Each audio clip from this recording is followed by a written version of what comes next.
आज के नापाक बातों के दौर में अपने साफ सुथरे चुटकुलों से सबका मन मोह लेने वाले हास्य कलाकार राजू श्रीवास्तव का हाल ही में निधन हो गया। वह अपनी हार्ट की दिक्कतों के चलते कुछ समय से हॉस्पिटल में ही एडमिट थे और 21 सितंबर 2022 को उन्होंने अंतिम सांस ली।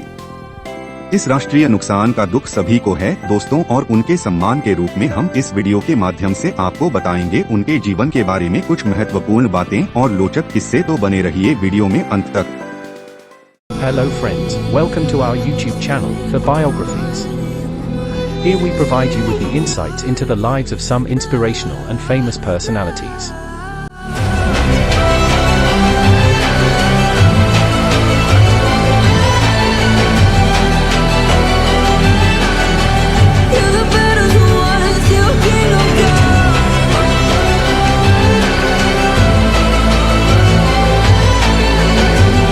जिस कलाकार ने अपने चुटकुलों से सभी को हंसाया और हंसा कर पागल कर दिया, उन्हीं की दास्तां है ये, जिनका नाम सत्य प्रकाश श्रीवास्तव, जी हाँ एसपी श्रीवास्तव, जो आगे चलकर राजू श्रीवास्तव बने। राजू श्रीवास्तव का जन्म 25 दिसंबर 1963 में कानपुर यूपी में एक मध्यम वर्गीय परिवार में हुआ। इनके पिता श्री रमेश चंद्र श्रीवास्तव बलई काका के नाम से कविताएं लिखते थे और कानपुर के कवि सम्मेलनों में कविताएं पढ़ा करते थे। और यही हुनर राजू श्रीवास्तव में भी उनके पिता से आया, परंतु उनकी माता काफी स्ट्रिक्ट थी और वह फिल्में देखने और इस सब के सख्त खिलाफ थी। वह राजू श्रीवास्तव को पढ़ लिख के सरकारी नौकरी लगने के लिए कहा करती थी, लेकिन राजू श्रीवास्तव की तकदीर में कुछ और ही लिखा था दोस्तों। वह बचपन से ही अपने बोलचाल से सबका मन मोहने लगे थे और कभी कभी जब स्कूल में क्रिकेट मैचेस हुआ करते थे तो उसकी कमेंट्री के लिए राजू श्रीवास्तव को बुलाया जाता था।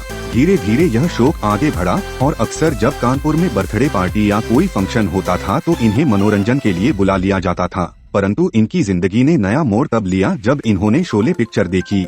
शोले में अमिताभ बच्चन के रोल और एक्टिंग से राजू इतने प्रभावित हुए कि उन्होंने अमिताभ बच्चन की मिमिक्री करना शुरू कर दिया और आगे चलकर इन्हीं की आवाज में कुछ ऐसे एक्ट किए जिन्होंने हमें हंसी से लोट-पोट कर दिया।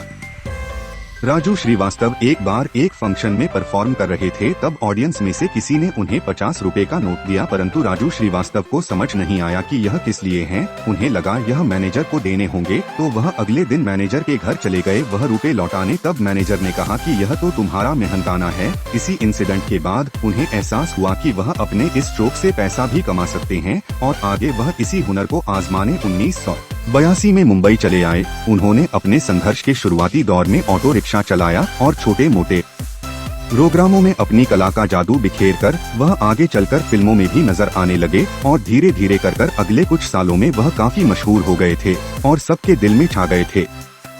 तो यह थी दोस्तों राजू श्रीवास्तव के जीवन के बारे में कुछ बातें। सोचने वाली बात है कैसे उन्होंने उस समय जब कॉमेडी कलाकारों का क्रेज नहीं था अपने पैशन को फॉलो किया और इस इंडस्ट्री को हमेशा के लिए बदल के रख दिया। तो यह था दोस्तों राजू श्रीवास्तव का फर्श से अर्श तक का सफर। उम्मीद करते हैं आपको यह वीडियो पसंद आया होगा और राजू श्रीवास्तव के सम्मान में एक लाइक तो बनता है न दोस्तों। तो बिना किसी देरी के लाइक बटन को दबाएं और चैनल को सब्सक्राइब करें और बने रहें हमारे साथ। इसी तरह की वीडियोस के लिए हम आपके लिए हर रोज एक वीडियो लेकर आते रहेंगे। धन्यवाद।